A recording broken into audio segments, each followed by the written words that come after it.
Видете, по прв пат блокадата е во наши раце. Ние се боревме да дојдеме во таа ситуација. Да продолжувањето на патот не зависи ниту од Софија, ниту од Атина, ниту од Париз, ниту од Берлин, од никого, туку од нашата одлука.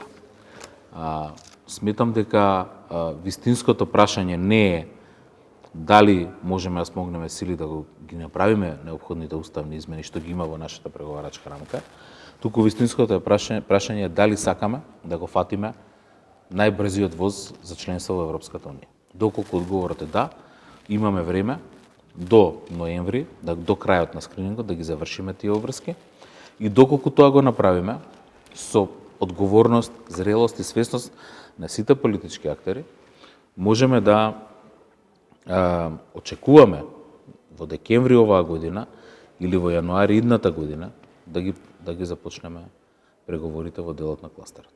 Кластер 1.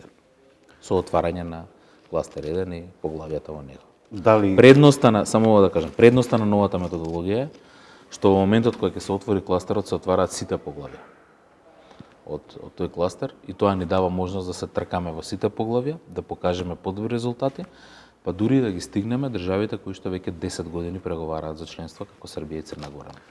која е вашата проценка? Дали е ова остварливо?